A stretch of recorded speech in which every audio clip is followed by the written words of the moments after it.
এবার শুনেন নবীর বংশধরের কত পাওয়ার। বংশধরের নামে এত সুন্দর ক্লাব সোসাইটি। ইহুদিরা আমার নবীজির বংশধরদেরকে সমর্থন করতে তাদের বড় কষ্ট হইতো।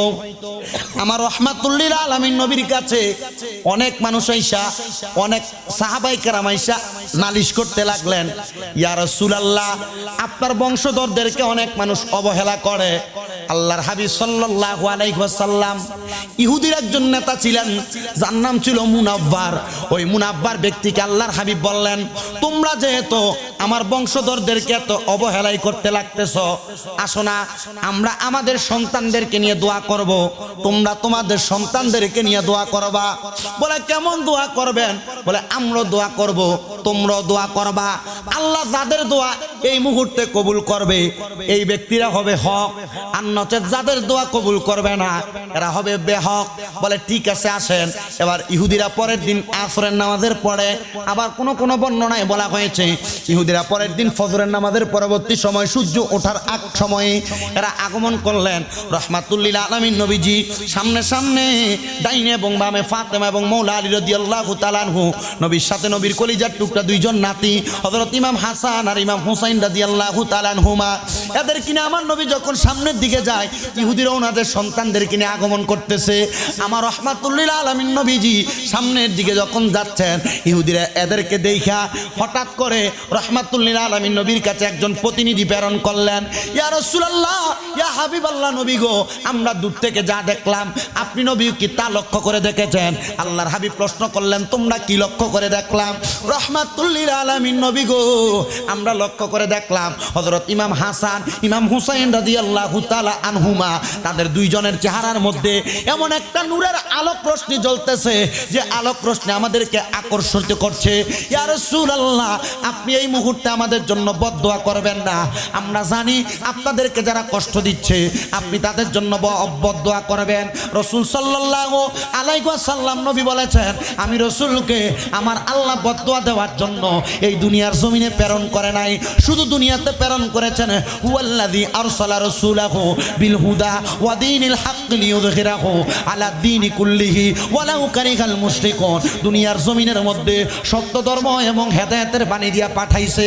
আমি নবী যদি তোমাদেরকে বদদোয়া দেই তোমরা হেদায়েতের বাণী পাবে না। ওই ইহুদি সাথে সাথে আল্লাহর হাবিবের কদম মোবারকের মধ্যে পড়ে গেছে। ইয়া রাসূলুল্লাহ, আপনার আহলে বায়াতের দোহাই দিলাম, আপনি এদের ওসিলায় আমাকে কবুল করে নেন, আর এই মুহূর্তে আমাকে কালিমা পড়ায়া দেন, লা ইলাহা মুহাম্মাদুর রাসূলুল্লাহ সাল্লাল্লাহু আলাইহি ওয়াসাল্লাম। ইয়া রাসূলুল্লাহ, ইয়া হাবিবাল্লাহ, এবার আপনার খোলাফায়ে রাশিদিনদের ব্যাপারে বলেন। নবী আগেই ওয়াজ করে দিয়েছেন। আমার নবী রহমাতুল্লিল আলামিন নবীকে নবীর পানের একজন সাহাবী হযরতে আবু সাঈদ খুদরি রাদিয়াল্লাহু তাআলা আনহু, ইনি কোনো সাধারণ ব্যক্তিত্ব নয়। নবীর হাদিস বিশারদদের মধ্যে উনি ছিলেন তৃতীয় অথবা চতুর্থ পর্যায়ের হাদিসের রাবী। হযরতে আবু সাঈদ খুদরি রাদিয়াল্লাহু তাআলা আনহু নবীজিকে প্রশ্ন করি, ইয়া রাসূলুল্লাহ, ইয়া হাবিবাল্লাহ, আপনি খোলাফায়ে রাশিদিন চারজন খলিফা, আপনি নবী দুনিয়া থেকে রওজায়ে আতহারে যাওয়ার পরে এই সমাজ পরিচালনা করার জন্য, রাষ্ট্র পরিচালনা করার জন্য রেখে গেলেন। নবী গো, ও মায়ার নবী গো, আপনি এদের ব্যাপারে আমাদেরকে একটু বর্ণনা করেন, এদের সম্মান, এদের তাজিম, এদের সাথে আপনার সম্পৃক্ততা কত? রহমাতুল্লিল আলামিন নবীজি একটা গাছের উদাহরণ প্রদান করলেন। কিসের? গাছের উদাহরণ প্রদান করলেন। নবী আমার বলে, ওগো সাহাবী, তুমি মনে করো তোমার সামনে একটা গাছ আছে, ওই গাছটার ডাল হলো চারটা। বলেন কয়টা? চারটা ডাল। একটা ডাল হলো হযরতে আবু বকর সিদ্দিক, একটা ডাল হযরতে ওমর, একটা ডাল হযরত ওসমান জিন্নুরাইন, একটা ডাল হযরতে আলী কাররামাল্লাহু ওয়াজহু, আর গাছটা হইলাম আমি রহমাতুল্লিল আলামিন নবীজি। আমি নবী রহমাতুল্লিল আলামিন নবীজি দুনিয়ার জমিনে জাহিরি ভাবে তোমাদের সামনে থাকবো না। আমার হযরতে সিদ্দিকে আকবর, ফারুকে আজম, ওসমান জিন্নুরাইন, হযরতে আলী কাররামাল্লাহু ওয়াজহু, এরা থাকবে। এরা ওই গাছের ডালগুলা মানুষকে যেমন ভাবে ছায়া দিয়ে রাখে, আমার এই চারজন সাহাবী তোমাদেরকে তেমন ভাবে ছায়া প্রদান করে রাখবে। বলেন সুবহানাল্লাহ। মুসলমান ইমানদার, এই চারজনকে কেন খোলাফায়ে রাশিদিন বলা হইল? কারণ তারা চারজনকে আল্লাহর হাবিব নবীজি দুনিয়া থেকে রওজায়ে আতহারে যাওয়ার পরে দুনিয়ার সময়টাকে তারা পরিচালনা করার দায়িত্ব খলিফা হিসেবে নির্ধারণ করে দিয়েছেন। এবার আসেন একজন একজন করে তাদের শানের কথা, তাদের আজমতের কথা বর্ণনা করি।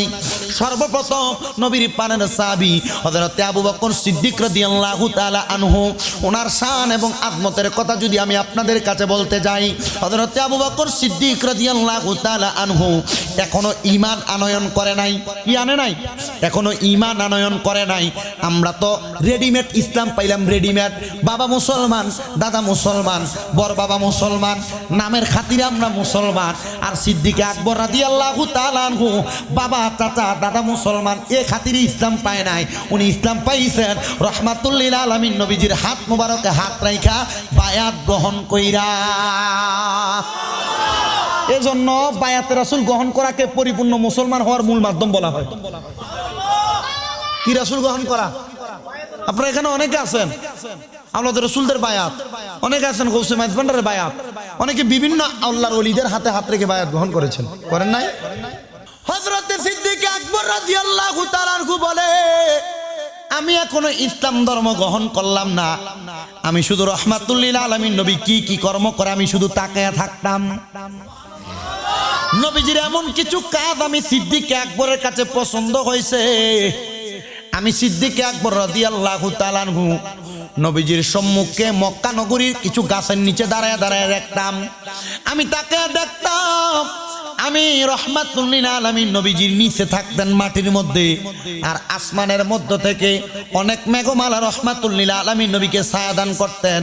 শুধু তাই নয়, রাহমাতুল লিল আলামিন নবী যখন ওনার হুজরা মুবারক থেকে উনি যখন মসজিদে হারাম বাইতুল্লাহর দিকে প্রবেশ করতেন, আমি তাকে দেখতাম রাহমাতুল লিল আলামিন নবীর পেছনে পেছনে একটা একটা একটা একটা করে অনেক পাখি জমায়েত হয়ে যাইতো।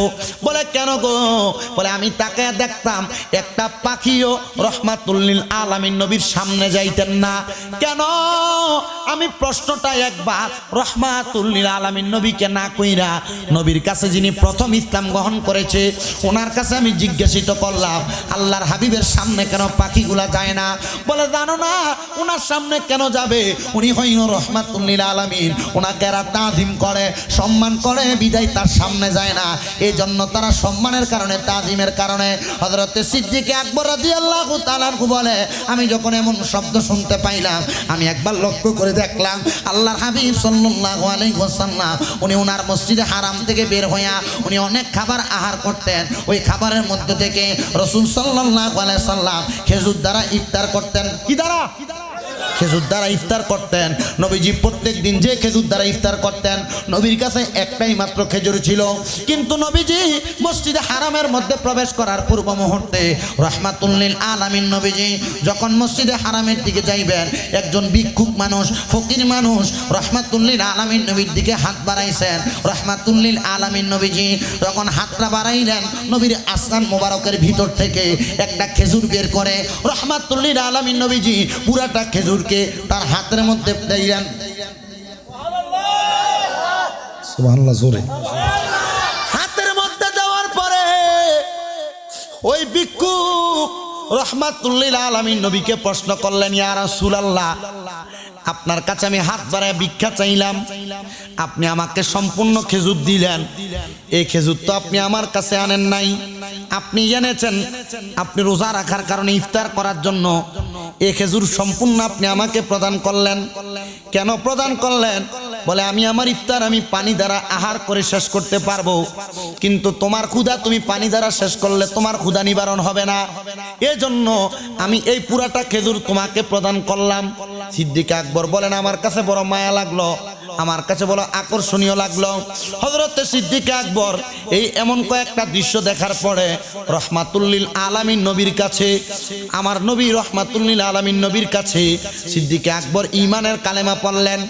এবার আমার নবী রাহমাতুল লিল আলামিন নবীজি এই কালেমা যখন গ্রহণ করলেন, সিদ্দিক আকবর ওনার কাছে ওই দিনের ঘটনা বর্ণনা করে বলে, হে সিদ্দিক আকবর, তুমি ইসলাম ধর্ম এ কয়েকটা ঘটনার মধ্যে এই ঘটনা গ্রহণ দেখার পরেও তুমি গ্রহণ করলা, শোনো শোনো শোনো, আমি নবী বললাম ওই দিন আমার কাছে যে ফকিরটা ভিক্ষুক সাইজা হাত বাড়াইছে, এটা কোনো দুনিয়ার সাধারণ ফকির না, এটা হলো আল্লাহর ফেরেশতা মুআল্লিমুল মালাইকা হযরতে জিবরাইল আমিন। নবীজি জিবরাইল আমিন কেন আপনার সামনে? ইয়া রাসূলুল্লাহ কেন ছিল? বলে আমার আল্লাহ জিবরাইল আমিনকে পাঠাইছেন। বলে কেন? আল্লাহ পাঠাইছেন তুমি আবু বকর দূর থেকে আমি নবীরে পরীক্ষা করতেছিলে। তুমি আবু বকরের নাম কিন্তু আবু বকর ছিল না, ছিল আবু কুহাফা। নাম কি ছিল? আবু কুহাফা ছিল। তুমি আমারে পরীক্ষা করতেছিলে আর তুমি জানো ইমানের কালিমা গ্রহণ করো, এজন্য আমার আল্লাহ এই জিবরাইল রে দিয়া তুমি আবু বকরকে ইসলামের প্রতি মায়া দেখাইছে, ইসলামের প্রতি তাজিম দেখাইছে, আর তুমি আবু বকর ইসলামের কালিমা গ্রহণ করেছো। জবান খুলে জোরে জোরে পড়েন সুবহানাল্লাহ। আপনারা বলেন ইসলামের সৌন্দর্য দেখে দেখে যারা কালিমা গ্রহণ করেছে ওনাদের দাম কম না বেশি? আমরা রেডিমেড মুসলমান, আর ওনারা ইসলামের সৌন্দর্য দেখে তারপরে গ্রহণ করেছে। গেল হযরতে সিদ্দিক আকবরের কথা। এবার আসেন হযরতে ফারুক আজমের কথা। উনি কিভাবে ইসলাম গ্রহণ করেছেন আপনারা সবাই জানেন। রহমাতুল্লিল আলামিন নবীর দরবারে যে লুকে লুকে কোরআন তেলাওয়াত শুনতেন। ইসলাম কবুল করার পরে হযরতে ওমরে ফারুক রাদিয়াল্লাহু তাআলা আনহুর একটা ছোট্ট ঘটনা আপনাদেরকে বলি। খোলাফায়ে রাশিদিনদের ওয়াজ আপনাদের কাছে করার দরকার, এজন্য আমি ভেঙ্গে ভেঙ্গে একটু করার চেষ্টা করতেছি। হযরতে ফারুক আজম রাদিয়াল্লাহু তাআলা আনহু উনি বলেন আমি আমার নবীজির দরবারে উপস্থিত। এমন সময় রহমাতুল্লিল আলামিন নবীজি কেমন জানি হাসরের ময়দানের কথা বলতেছেন, আর নবী রহমাতুল্লিল আলামিন নবীজির ডান চোখ মুবারক এবং বাম চোখ মুবারক দুই চক্ষুদ্বয় দ্বারা বৃষ্টির ফোঁটার মতো চোখের পানি গড়িয়ে গড়িয়ে পড়তেছেন। রহমাতুল্লিল আলামিন নবীজি কান্না করলেন। বক্তব্য বন্ধ করে দিয়ে রহমতের নবীজি হঠাৎ করে ওনার মিম্বরের মধ্যে বসে গেলেন। আমি হযরত ওমর রাদিয়াল্লাহু তাআলা আনহু আল্লাহর হাবিবকে প্রশ্ন করলাম, জানতে চাইলাম ইয়া রাসূলুল্লাহ, ইয়া হাবিবাল্লাহ নবীজি আপনি কেন কান্না করেন? নবী রহমতের নবী বলেন, হে হযরত ওমর রাদিয়াল্লাহু তাআলা আনহু, আমি নবীর সাহাবী, আমি নবী হাসরের ময়দানের কথা বলে কেন কান্না করি শুনে নাও। হযরত ওমর, ও হযরত ওমর, আমি নবী লক্ষ্য করে দেখলাম হাসরের ময়দানে এমন একটা অবস্থা হবে যারা দুনিয়ার জমিনের মধ্যে খারাপ কর্ম করবে, লুটতরাজ করবে, বেঈমান বেআমল হবে, এদের অবস্থা এমন হবে কেউ ঘামের সাগরে হাঁটু পরিমাণ সাগরের মধ্যে সাঁতার কাটবে, কেউ ঘামের নাভি পরিমাণ বুক পরিমাণ, কেউ ঘামের সাগরের মধ্যে ডাইরেক্ট সাঁতার কাটবে। আমি নবী এই কথা স্মরণ করে করে কান্না করলাম, ইয়া রাসূলুল্লাহ এই কথাগুলো আপনার উম্মত যদি জানে, আপনার উম্মতকে এগুলার উপরে আমল করবে না, এগুলাকে ভয় করবে না। আল্লাহর হাবিব বলে আমার উম্মতের মধ্যে যারা আমি নবীকে মানে, আমি নবীকে মোহাব্বত করে এরা গ্রহণ করবে, আর যারা গ্রহণ করবে না এরা বড় কষ্টের মধ্যে থাকবে। ইয়া রাসূলুল্লাহ আমি হযরতে ওমর রাদিয়াল্লাহু তাআলা আনহু এগুলা মানার কারণে আমি হযরতে ওমর কি মুক্তি পাইতে পারে।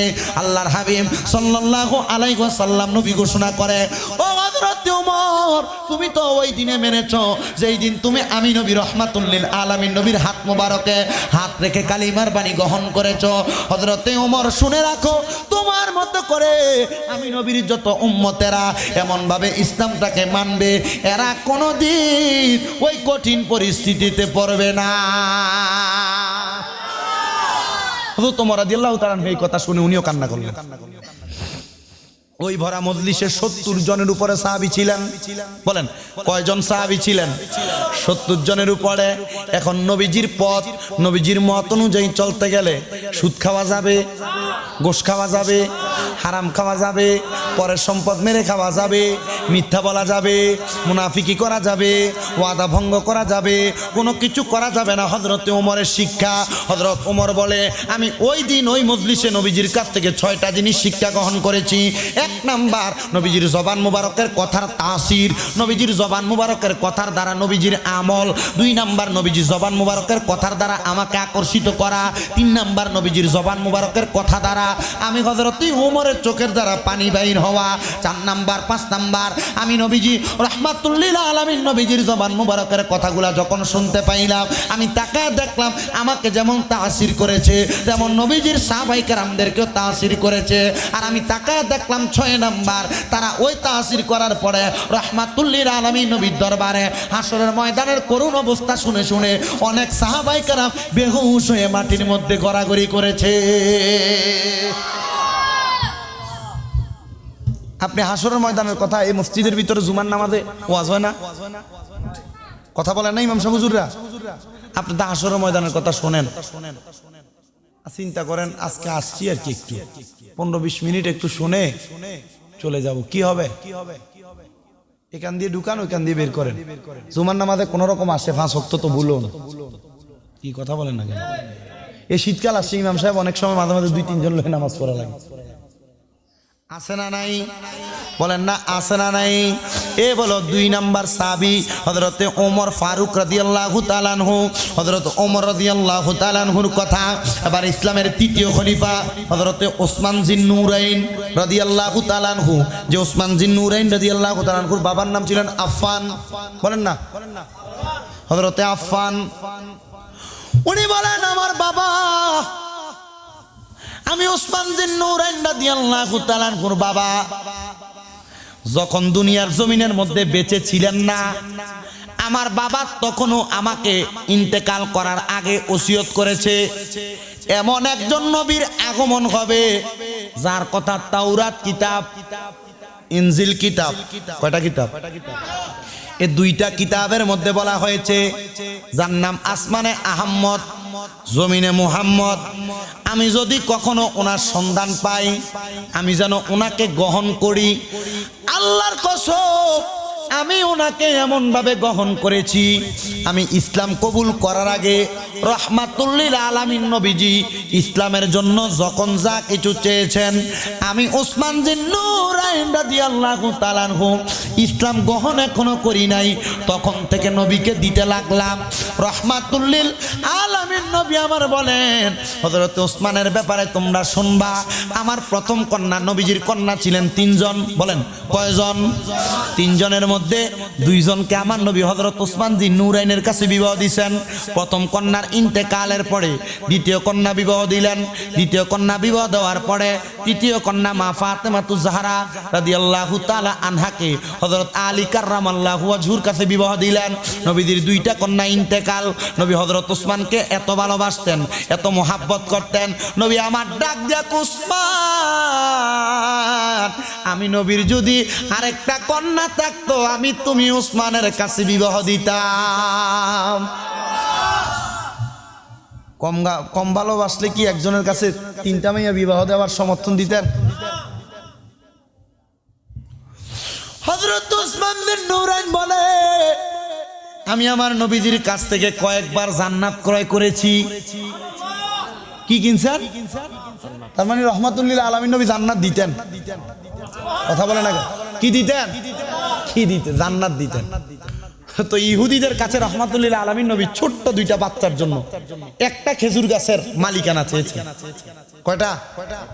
একটা খেজুর গাছের মালিকানা। ইহুদি দেয় নাই। ওসমান জিন্নুরাইন বলে ইয়া রাসূলুল্লাহ, যদি এই খেজুর গাছটা আমি এনে দিতে পারি আমাকে কি দেওয়া হবে? রাহমাতুল্লিল আলামিন বলছে এটার বিনিময়ে অবশ্যই জান্নাত। ওসমান জিন্নুরাইন রাদিয়াল্লাহু তাআলা আনহু ইহুদির বাড়ির সামনে যায় জিজ্ঞাসা করছে বিক্রি হবে? বিক্রি হবে কেন? এটা তো আমার নিজ ফসলওয়ালা, সাথে সাথে এটা থেকে আসতেছে খেজুর, এটা কেন বিক্রি হবে? বিক্রি হবে না।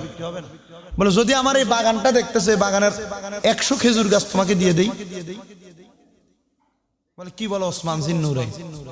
কারণ ইহুদিরাও জানতেন নবীর সাহাবায়ে কেরাম নবীজিকে কত ভালোবাসতেন। কি কথা বলেন না? ওসমান জিন্নুরাইন বলে 100 দরকার নাই, যাও এই পুরাটা খেজুরের বাগান তোমার, তার বিনিময়ে একটা খেজুর গাছ। ইহুদি কয় কবুল। খেজুর বাগান হাওলা করে দিয়ে হযরত ওসমান জিন্নুরাইন চলে যাচ্ছে, পেছন থেকে ইহুদি ওসমান জিন্নুরাইনকে বোকা শব্দ ব্যবহার করছে। কি ব্যবহার করছেন? ওসমান জিন্নুরাইন ওনার দিকে ফিরে, পেছনের দিকে ফিরে মুচকি হেসে দিলেন, বলে আমি বোকা নয়, আমি তুমি মনে করেছ মাত্র এই পুরা খেজুরের বাগান দিয়ে তোমার থেকে একটা খেজুর গাছ নিয়েছি, এজন্য জি না, আমি এই পুরা খেজুরের বাগান দিয়ে আস্তা জান্নাতের বাগান কিনে নিয়েছি। কি কিনে নিছে? জান্নাতের বাগান কিনে নিছে। এই হযরত ওসমান জিন নুরাইন কয়জন গেল? 3 জন। হযরত আলী কাররামাল্লাহু ওয়াজহু, যিনি বেলায়েতের বাদশা, বেলায়েতের আমরা যারা যে পীর মুর্শিদের হাত ধরে বায়াত গ্রহণ করি, ওই পীর মুর্শিদ ওনাদের কাছে বায়াতে রসুল, আওলাদে রসুলদের হাত দ্বারা এই পর্যন্ত তরিকত এসেছে হযরত আলী রাদিয়াল্লাহু তাআলা আনহু থেকে। এজন্য একজন আশিক বলে, ওরে বেলায়েতের বাদশা যিনি, আমার মৌলাই আলী মুশকিল কুশা তিনি গো। আরে তরিকতে আছে যার প্রমাণ, সুন্নি মুসলমান গাইবই আমরা আহলে বাইতের শান, বলেন গাইবই আমরা পাঞ্জাতনের শান, সুন্নি মুসলমান গাইবই আমরা মৌলাই আলীর শান। জোরে বলেন সুবহানাল্লাহ। হযরত আলী কাররামাল্লাহু ওয়াজহু রাহমাতুল্লিল আলামিন নবী দুনিয়া থেকে রওজা আথারে যাওয়ার পরে 4র্থ লেভেলে আইসা উনি খেলাফত পাইলেন। তো যখন খেলাফতের জামানা আলী কাররামাল্লাহু ওয়াজহুর, ওই জামানায় বাঘ হরিণ একসাথে এক ঘাটে পানি খাইতেন। সুবহানাল্লাহ নাই? বাঘ হরিণ এক ঘাটে পানি খাইতেন। তো হযরত আলী কাররামাল্লাহু ওয়াজহুর এই জামানায় দামেস্কের এক লোক খবর পাইছে হযরত আলী রাদিয়াল্লাহু তাআলা আনহু এখন বায়াত করাচ্ছেন। রাহমাতুল্লিল আলামিন নবী নাই, তো বায়াত করাবেন কে? নবীর ওয়ারিস যারা তারা। তো উনি আলী কাররামাল্লাহু ওয়াজহুর তালাশ করতে আসছেন। তালাশ করতে আইসা উনি আরব ভূমিতে ঢুকার আগে লক্ষ্য করে দেখতেছেন আলী কাররামাল্লাহু ওয়াজহুর হাতে হাত ধরে বায়াত গ্রহণ করবেন, কিন্তু আইসা দেখতেছেন আলী কাররামাল্লাহু ওয়াজহু কি সংগ্রহ করে? আর লাকড়ি শুধু সংগ্রহ করেন নাই, এই লাকড়ি সংগ্রহ করার পর একটা বাঘের পিঠের উপরে উঠাই দিছে। কোথায় উঠাই দিছে? উমা আজব ঘটনা। এমন প্রাণীর উপরে উঠাই দিছেন।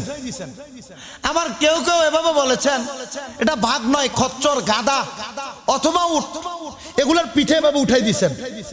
উঠাই দেওয়ার পরে হযরত আলী কাররামাল্লাহু ওয়াজহু সামনে হেঁটে যাচ্ছেন, আর এগুলা পেছনে পেছনে যাচ্ছেন। কি কি আসতে সুবহানাল্লাহ বলছে, আরো জোরে বলেন সুবহানাল্লাহ। তো ওই দামেস্কের ওই বাচ্চা দেখে আলী কাররামাল্লাহু ওয়াজহুকে তো চিনে না, জিজ্ঞাসা করতেছে আপনি হয়তো আল্লাহ পাকের এমন কোন খাস বান্দা, আমি আসছিলাম আলী কাররামাল্লাহু ওয়াজহুর কাছে বায়াত নেওয়ার জন্য, তবে আমি আপনাকে দেখে আপনাকে খুব পছন্দ হয়েছে, আপনি আমার বায়াত করাই দেন। আপনাকে খুব পছন্দ হয়েছে, বায়াত করাই দেন। তো উনি বায়াত করাবেন, উনি বলছেন না, তুমি যেই নিয়তে এসেছো ওনার কাছে বায়াত গ্রহণ করবা। তো বলেন না, আমি আপনার কাছে বায়াত গ্রহণ করবো। তো ওনার কাছে বায়াত গ্রহণ করে উনি পেছনে চলে যাচ্ছেন।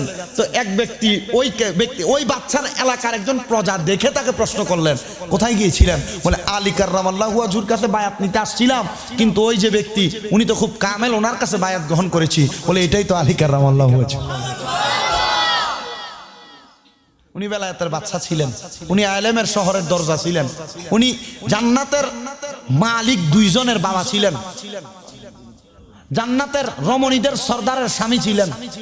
উনি সেই আলী কাররামাল্লাহু ওয়াজহু যার জন্মই হয়েছে বাইতুল্লাহ শরীফের ভিতরে, মানে কাবা শরীফের ভিতরে। কোথায় জন্ম হয়েছে? কাবা শরীফের ভিতরে জন্ম হয়েছে। তার জন্য খুলাফায়ে রাশিদিন, এদেরকে আপনারা ভালোবাসবেন, মোহাব্বত করবেন। এদেরকে মোহাব্বত করলে ঈমান তাজা হবে। ও মুসলমান, এদেরকে যারা ভালোবাসে তারা নামাজ পড়ে না, এদেরকে যারা ভালোবাসে না তারা মা বাবার খেদমত করে না। যদি করে থাকে, কেন আজকের জান্নাতের বাগানে বসার আগে সন্তান মা বাবার খেদমতের আলোচনার কথা আমি পর্যন্ত এসে গেল?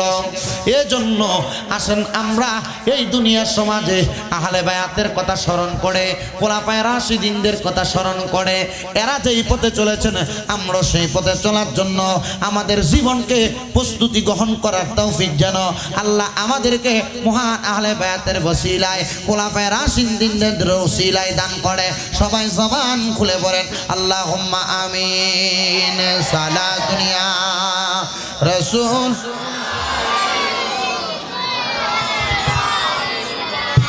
আলাইকুম সালাতুন ইয়া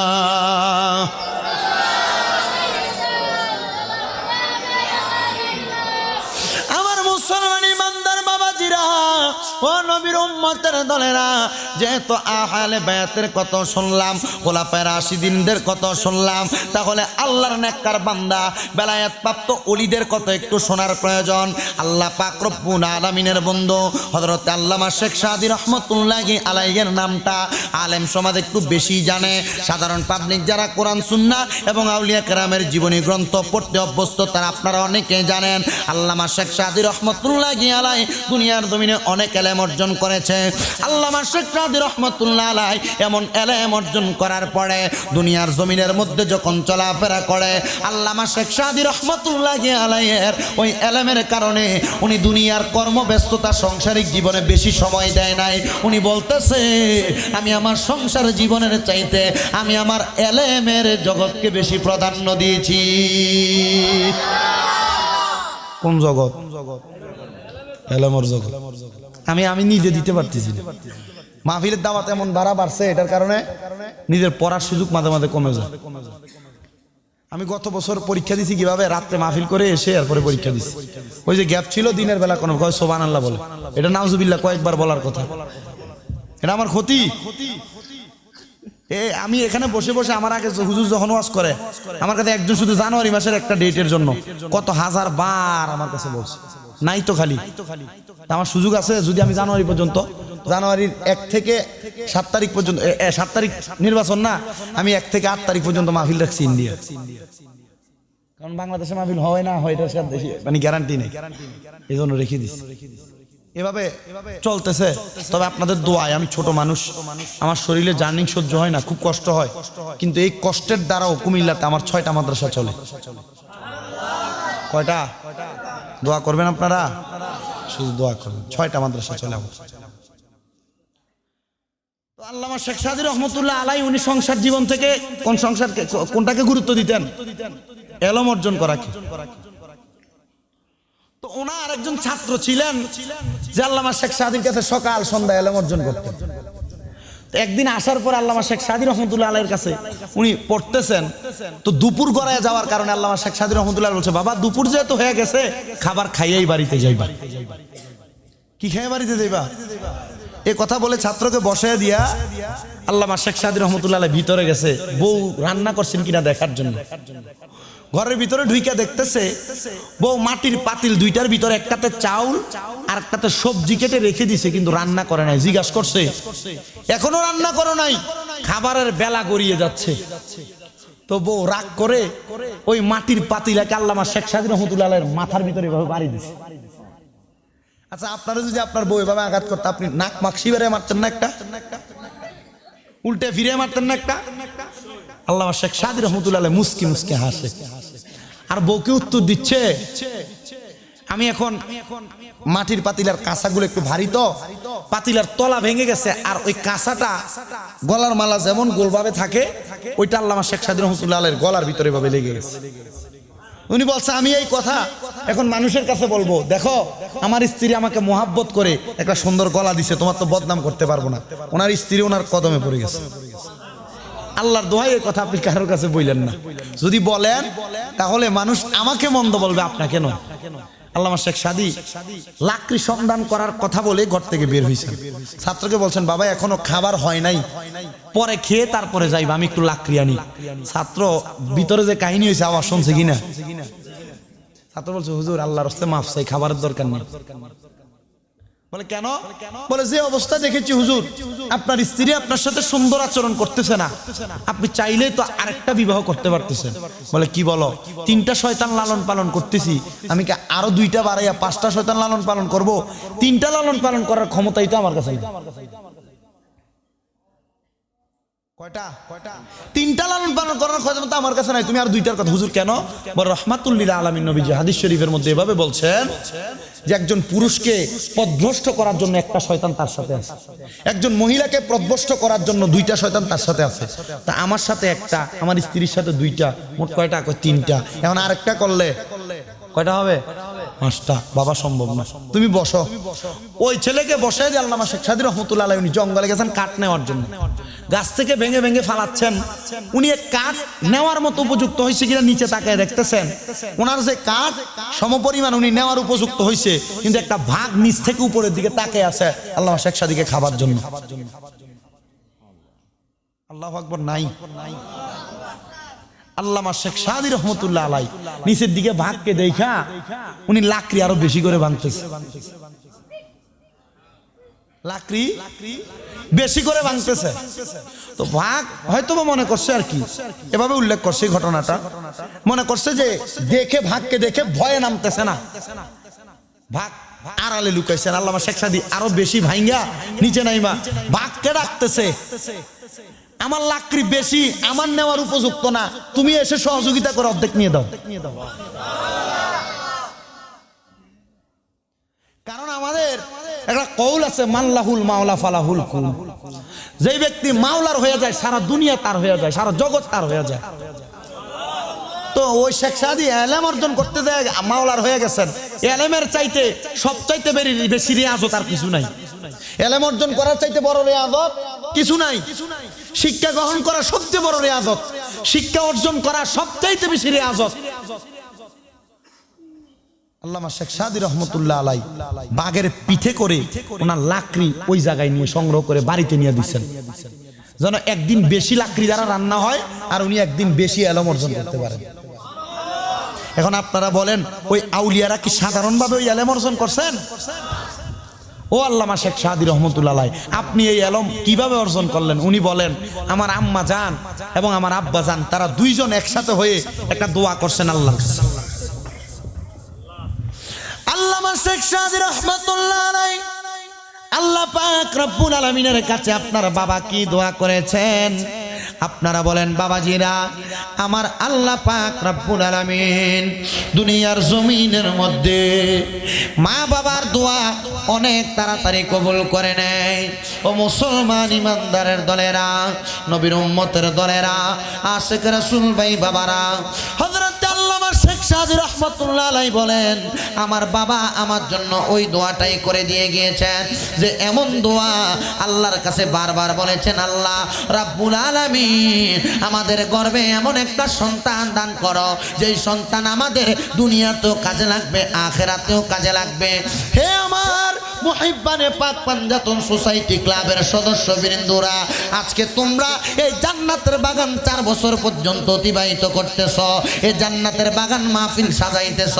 ওই আল্লামা শেখ সাদীর আম্মা আব্বা দোয়া করেছে এই বিদায় আল্লামা শেখ সাদী এলেমওয়ালা হয়েছে, আমলওয়ালা হয়েছে। আর তোমাদের মা বাবা অথবা এমন কোন নেককার ব্যক্তির দোয়া থাকার কারণে আজকে 4 বছর আজিমুসান মিলাদ মাহফিল তোমরা করতেছ।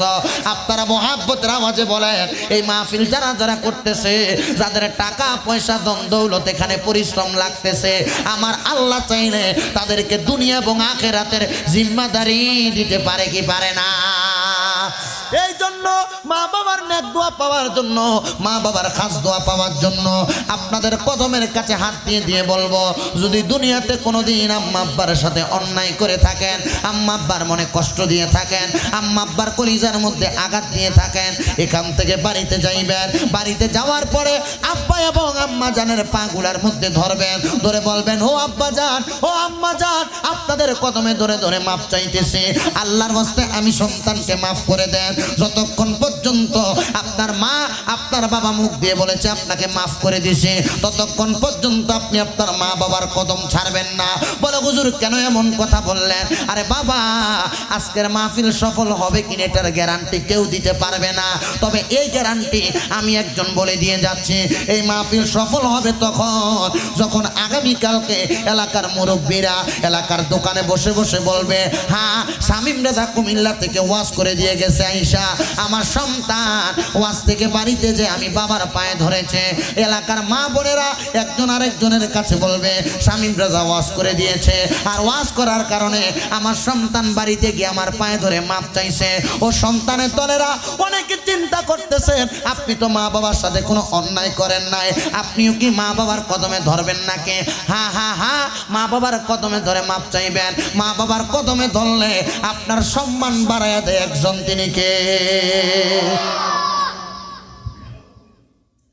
অনেকে বলে হুজুর মাপ চাইব দূরের কথা, দুই ঈদে মা বাবার পায়ের মধ্যে ধরে আমি সালামি তো করি না, কিন্তু নবীজি শিক্ষা গ্রহণ করায় উম্মত শুধু মা বাবার কদমে ধরে মাপ চাইবা তাই না, মাঝে মাঝে সুযোগ পাইলে আম্মা আব্বার কদম মুসি করবা, আম্মা আব্বার কদম বুসি করবা, মানে কদমে চুম্বন করবা। এ সন্তানের দলেরা, এই আমার আজকে চট্টগ্রামের রাঙ্গুনিয়া পদুয়ার নারিশা পশ্চিম পাড়া জামে মসজিদ সংলগ্ন মাঠ ময়দানে আজকে এত সুন্দর এলাকাবাসী প্রবাসীদের যৌথ উদ্যোগে আহলে বায়াত খোলাফায়ের 80 দিনের স্মরণে চতুর্থতম আজিমুসান মিলাদ মাহফিলের শ্রোতা মণ্ডলীরা, সোশ্যাল মিডিয়ার মাধ্যমে দেখনেওয়ালা ভাই বাবারা, মা বোনেরা, কোনোদিন মা বাবার পায়ে চুম্বন করেছো কিনা আমার মনে হয় না এখানে 5-10 জন লোক পাওয়া যাবে। তবে আমি একটা কথা বলতে পারি, আমি আমার আম্মা আব্বার কদমের মধ্যে চুম্বন করেছি, মা বাবার পায়ে চুমা দিয়েছি। না রে, মা বাবার পায়ে চুমা দিলে সন্তানের দাম কমে না, সন্তানের ইজ্জত কমে না, সন্তানের আজমত কমে না, সন্তানের সম্মান কমে না। ওই মা বাবার পায়ে চুমা দিলে আল্লাহর জান্নাতের চৌকাটে চুম্বন করার সওয়াব পাওয়া যায়। বলে হুজুর কেন এমন কথা বললেন? রহমাতুল্লিল আলামিন নবীর কাছে একজন সাহাবী বলেন, ইয়া রাসূলুল্লাহ, আপনি নবীজি যেদিন মক্কায় যাবেন আমাকে আপনার সাথী বানিয়ে মক্কায় নিয়ে যাবেন, যেন আমি মক্কার চৌকাটে চুম্বন করতে পারি। রহমাতুল্লিল আলামিন নবীজি ওই সাহাবীকে ফেলে 3 দিনের দিন মক্কায় চলে যাচ্ছেন, কিন্তু আমার নবীজি ওই সাহাবীকে মক্কায় নিয়ে যান নাই। ওই সাহাবী আমার নবীজির সামনে দাঁড়াইয়া ডাক দিয়ে বলতেছেন, ফিদাকা আবি ওয়া উম্মি ইয়া রাসূলুল্লাহ, আমার মা বাবা আপনার কদমে কোরবান হোক। ও মায়ার নবীজি, আপনি বলেন না আমাকে কেন আপনি মক্কায় নিয়ে যাচ্ছেন না? ও সাহাবী, তোমার আম্মা জান অসুস্থ, বাড়িতে আম্মা জানের খেদমত করতেছ, আমি এই জন্য তোমাকে মক্কায় নিয়ে যাই না। রহমাতুল্লিল আলামিন, ও নবী গো, আপনি যেহেতু আমারে মক্কায় নিয়ে যান না, নবী গো, আমার বড় শখ, আমার বড় আশা মক্কার চৌকাটে চুম্বন করব। নবী আমার বলে, বাড়ির মধ্যে তোমার আম্মা জানে কোনো কি বেঁচে আছে? বলে না, আমি আর রাসূলুল্লাহ, হ্যাঁ আমার আম্মা জান বেঁচে আছে। বাড়ির মধ্যে যাইয়া আম্মা জানের কদমের মধ্যে চুম্বন করলে আল্লাহর জান্নাতের চৌকাটের মধ্যে চুম্বন করার সওয়াব পাইবা। হে আমার যুবক ভাইয়েরা, মুরব্বী বাবাজিনা, পর্দার অন্তরালের মা বোনেরা, যাদের মা বাবা বেঁচে আছে ওই আম্মা আব্বার কদমে একবার চুম্বন করবেন, একবার পায়ে ধরে ধরে মাপ চাইবেন, মাসে একবার পারলে সপ্তাহে একবার পারলে দৈনিক মাপ চাইবেন, সালাম করবেন। সালাম করলে আম্মা আব্বার পায়ের মধ্যে ধরলে সম্মান কমে না। অনেকে চিন্তা করে হুজুর, যাদের বাড়িতে মা আছে তারা বাড়িতে যে আমার পায়ের মধ্যে ধরে মাপ চাইবে, আমার তো মা নাই, আমি বাড়িতে যে কার পায়ের মধ্যে ধরে মাপ চাইবো? হুজুর, যাদের বাড়িতে বাবা আছে তারা বাড়িতে যে আব্বার পায়ের মধ্যে ধরে মাপ চাইবে, আমার তো আব্বা নাই, আমি কার পায়ের মধ্যে ধরে মাপ চাইবো?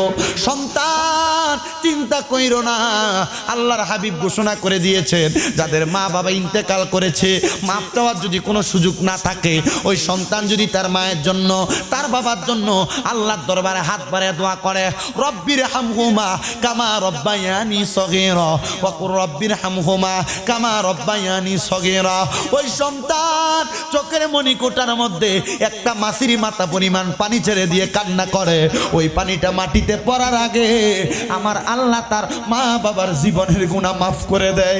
এই সন্তানের দলেরা, এখন তোমার কান্না আসবে কিনা তুমি জানো, তবে একটা কথা মনে রাখো, তুমি বাড়ির মধ্যে গেলে আব্বা জানের পুরান লুঙ্গিটার দিকে তাকাইলে চোখের পানি বায়া বায়া পড়ে, আম্মা জানের যে খাটে শুইতো এই খাটের দিকে তাকাইলে, ওই ঘরের দিকে তাকাইলে চোখের পানি বায়া বায়া পড়ে। সন্তান, ওই চোখের পানি যদি তোমার আসে, আম্মা আব্বার জন্য ওই সময় একটু কাজ করে দোয়া করবা, আল্লাহ পাক রব্বুল আলামিন ওই সময়ে তোমার দোয়া কবুল করবে। আল্লাহ যেন আমাদের মা বাবা যারা অন্ধকার কবরে, রহমাতুল লিল আলামিন নবীর ওসিলায় ওই আম্মা আব্বার কবরটাকে নাজাত জান্নাতের ফয়সালা করে পড়ে না আমিন। আর যাদের মা বাবা বেঁচে আছে আল্লাহ যেন নূর নবীর ওসিলায় আমাদেরকে হেদায়েত দান করে, আম্মা আব্বার খেদমত করার তৌফিক দান করে। আসলেন নবী এই দরায় রহমত নিয়ে, আসুন সবাই সালাম দেই তাজিমে ওই নবীকে। ইয়া নবী আল্লাহ যেদিন কাজী হবে নফসি নফসি বলবে সবে মারহাবা, লা সেই দিন তোমায় পার করবে কে, সেই দিন তোমায় পার করবে কে, ফুল সে রাতের কোল সবাই মিলে নাম জপতার মুহাম্মদ রাসূল মারহাবা। আল্লাহ আল্লাহ সবাই মিলে নাম জপতার মুহাম্মদ রাসূল মারহাবা। আল্লাহ আল্লাহ আল্লাহ আল্লাহ আল্লাহ আল্লাহ যেই দিন কাজী হবে নফসি নফসি বলবে সবে মারহাবা, লা সেই দিন তোমায় পার করবে কে, সেই দিন তোমায় পার করবে কে, ফুল সে রাতের কোল চিনি হইল সবার প্রিয় মুহাম্মদ রাসূল, তিনি হইল সবার প্রিয় নূরুন আলা নূর মারহাবা। আল্লাহ আল্লাহ আপনি মেহের বান গো নবীজি, আপনি মেহের বান ও গো নবীজি, আপনি মেহের বান মাশাআল্লাহ। আল্লাহ নয়নে একবার দেখিলে জোরাইতাম পরাণ ও গো নবীজি, আপনি মেহের বাগান মাশাআল্লাহ। আল্লাহ আল্লাহ কত কষ্ট করছেন গো নবীজি, ও তেরে ময়দান মারহাবা।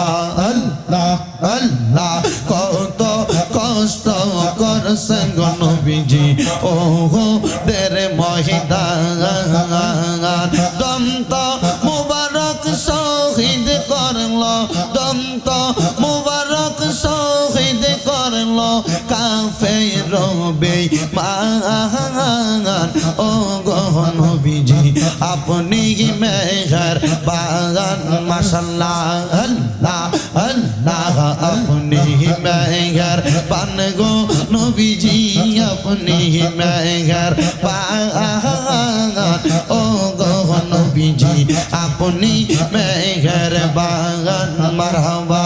আল্লাহ আল্লাহ মাঝি বান্দারে আইসা গোলাম রহমান কিসান দেখাইলা, মাঝি বান্দারে আইসা মুর্শিদ কিসান দেখাইলা, তোরে কতের প্রেমের মালা গলায় পরাইলা গো মুর্শিদ, গলায় পরাইলা গো মারহাবা। আল্লাহ আল্লাহ জবান খুলে আল্লাহ আল্লাহ মাঝি বান্দারে আইসা মুর্শিদ কিসান দেখাইলা, তোরে কতের প্রেমের মালা গলায় পরাইলা গো মুর্শিদ, গলায় পরাইলা গো মারহাবা। আল্লাহ আল্লাহ আল্লাহ আল্লাহ আল্লাহ জপরে বান্দা, আল্লাহ আল্লাহ জওয়াব মাশাআল্লাহ। আল্লাহ আল্লাহ আদর কইরা ডাকলে তারে, আদর কইরা ডাকলে তারে গুনাহ পাবি মাফ। আল্লাহ আল্লাহ ডাকরে বান্দা, আল্লাহ আল্লাহ ডাক মাশাআল্লাহ। আল্লাহ আল্লাহ এক ডাকিলেন মূসা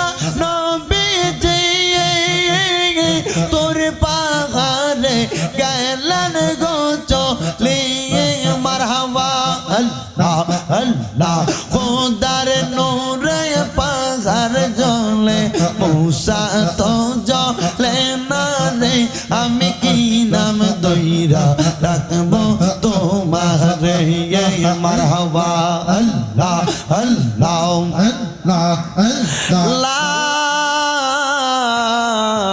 ইলাহা ইল্লাল্লাহু মুহাম্মাদুর রাসূলুল্লাহ সাল্লাল্লাহু আলাইহি ওয়াসাল্লাম। সবাই আমার জন্য দোয়া করবেন। খাস করে এই মাহফিল কমিটি যারা মাহফিলে টাকা পয়সা দিয়ে, শ্রম দিয়ে, বুদ্ধি দিয়ে, পরামর্শ দিয়ে সহযোগিতা করেছে, তাদের জন্য দোয়া করবেন। আল্লাহুম্মা আমিন, আল্লাহুম্মা আমিন। আলহামদুলিল্লাহি রাব্বিল আলামিন। আসসালাতু ওয়াসসালামু আলা রাসূলিহিল কারীম।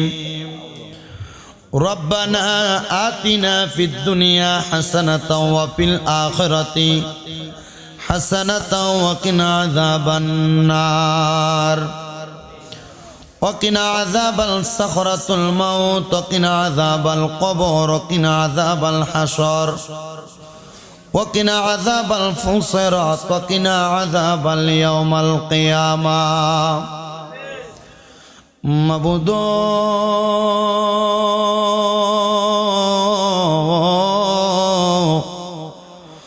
ও দয়াল আল্লাহ, একটু রহমতের নজর কইরা তাকায়া দেখেন গো আল্লাহ।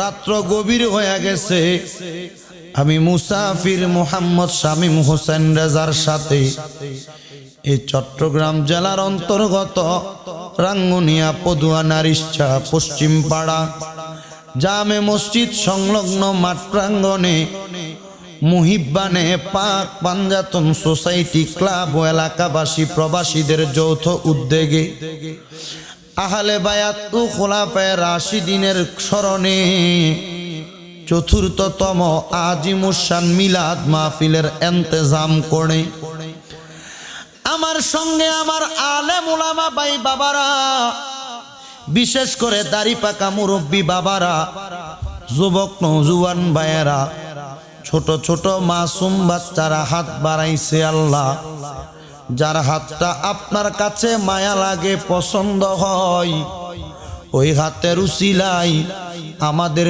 সবার জীবনের গুনাহ আপনি মাফ করে দেন। এরে আমার এই এলাকায় এবং মাইকের আওয়াজ যত দূর পর্যন্ত যাচ্ছে, মা বোনেরা গো, হে আমার মা বোনেরা, মাইকের আওয়াজ আপনাদের কানে যাচ্ছে নি গো মা? মুনাজাত হইতেছে গো মা আল্লাহর দরবারে আমিন আমিন করে। আর দেরি না করে, দুনিয়ার কর্মব্যস্ততায় সময় না কাটায়া আমার আল্লাহ এবং তার রসুলকে সময় দেওয়ার জন্য আপনার ঘরের একটা কর্নারের মধ্যে নামাজের মুসল্লাটা বিছায়া আমিন আমিন করে মুনাজাতের মধ্যে দুইখানা হাত বাড়াইয়া দেন গো মা। মারা গো, হে এই এলাকার ভাই বাবারা, জানি না রে ভাই বাবা, মা বোনেরা, আজকের মুনাজাত কার জন্য জানি জীবনের শেষ মুনাজাত হইয়া যাইতেছে। ও আমার আল্লাহ, আমরার জীবনের গুনাহ ক্ষমা করছনি। আমরার আম্মায় আব্বার জীবনের গুনাহ মাফ হইছে নি।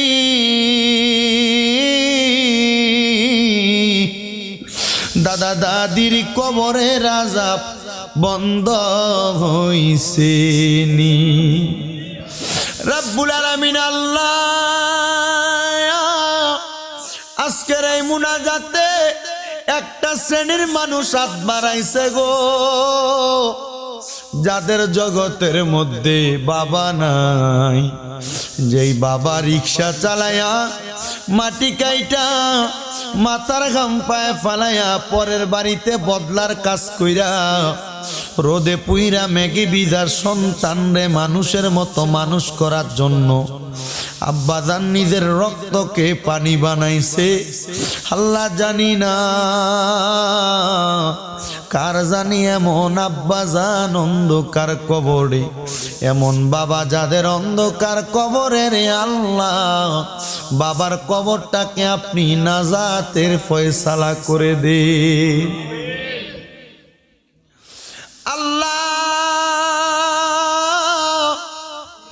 অনেকে হাত বাড়াইছে গো, যাদের জগতের মধ্যে মা নাই। হায়রে মা, যেই মারে মা বইলা ডাকলে কলিজার আগুন ঠান্ডা হইয়া যায়, যেই মায়ের দিকে নেক নজরে তাকাইলে কবুল গজের সওয়াব হইয়া যায়। ও আল্লাহ, জানি না কোন সন্তান জানি এমন মারে অন্ধকার কবরে শোয়া দিয়া আমি গুনাহগারের সাথে হাত বাড়াইছি। আল্লাহ, যাদের মা দুঃখিনী অন্ধকার কবরে, আম্মার কবর আপনি জান্নাতের বাগান বানাইয়া দেন আল্লাহ। আল্লাহ, এমন হতভাগে এতিম আছে, মাও নাই বাবাও নাই, জনমের এতিম। আল্লাহ, মা বাবা দুইজনের কবর জান্নাতের বাগান বানাইয়া দেন। দাদার বংশ দাদির বংশ বংশের মানুষ যারা কবরে, আল্লাহ প্রত্যেকের কবর নাজাতের ফয়সালা করো।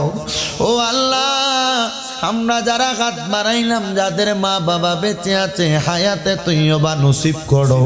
আম্মা আব্বার খেদমত করার মতো তৌফিক দান করো আল্লাহ। বিশেষ করে আজকের এই মুহিব্বানে পাক পাঞ্জাতন সোসাইটি ক্লাবের উদ্যোগে এলাকাবাসী প্রবাসীদের যৌথ উদ্যোগের মাহফিল। আজকের মাহফিলে যারা টাকা দিয়া, পয়সা দিয়া, শ্রম দিয়া, বুদ্ধি দিয়া, পরামর্শ দিয়ে, মাইক দিয়ে, লাইট দিয়ে, প্যান্ডেল দিয়ে, মিডিয়ার বাইরা সহ সম্মানিত শ্রোতা মণ্ডলী, পর্দার অন্তরালের যে মা বোনেরা বয়ান শ্রবণ করতেছে দেশ বিদেশে, অনেক মানুষ সোশ্যাল মিডিয়ার মাধ্যমে শুনতেছে, দেখতেছে, আল্লাহ প্রত্যেকের দোয়া তুমি কবুল ও মঞ্জুর করে নাও। যারা ব্যবসা করে বরকত দান করো, যারা পড়ালেখা করে বিদ্যা বুদ্ধি বাড়িয়ে দাও, চাকরি করলে চাকরির মধ্যে বরকত দান করো আল্লাহ। অনেক প্রবাসী ভাইয়েরা বিদেশ থেকে দোয়া চায় আল্লাহ, যারা দেশের মধ্যে মা স্ত্রী সন্তান সন্ততি রাইখা বিদেশের বাড়িতে বাংলাদেশের রেমিটেন্স খাতে নাম লেখা, রেমিটেন্স খাতে নাম লেখানোর জন্য আল্লাহ তারা বড় কষ্ট করে দেশের মায়া ত্যাগ করে প্রবাসের বাড়িতে কষ্ট করতেছে। আমার প্রত্যেক প্রবাসী রেমিটেন্স যোদ্ধাদের কামাই রুজিতে বরকত দান করো, তাদের হায়াতের মধ্যে বরকত দান করো। এই মাহফিল তুমি কিয়ামত পর্যন্ত কবুল ও মঞ্জুর করে নাও। এই মাহফিলে যারা যারা অংশীদার হয়েছে, শরীক হয়েছে, তাদের প্রত্যেককে তুমি কবুল ও মঞ্জুর করো।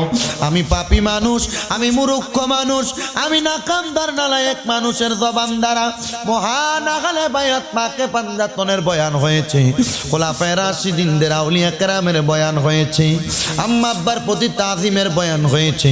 আল্লাহ, আমার শ্রোতা মণ্ডলীদেরকে যত ওলামায়ে কেরাম বয়ান করেছে, আল্লাহ তাদের বয়ানের উপরে আমল করার মতো তৌফিক দান করো রব্বুল আলামিন। আল্লাহ, ফরিয়াদ তোমার দরবারে, অনেক মা বোনেরা দোয়া চেয়েছে, আমার মা বোনদেরকে কবুল ও মঞ্জুর করে নাও।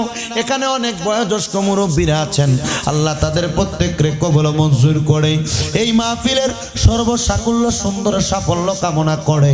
আল্লাহ, আজকের মুনাজাতের হাদিয়া সকল আউলিয়া কেরাম, সকল নবী আইনে কেরাম, সকল খোলাফায়ে কেরাম, আল্লাহ বিশেষ করে আপনার মকবুল বান্দাদের হাদিয়া কবুল আর মঞ্জুর করে নেন আল্লাহ।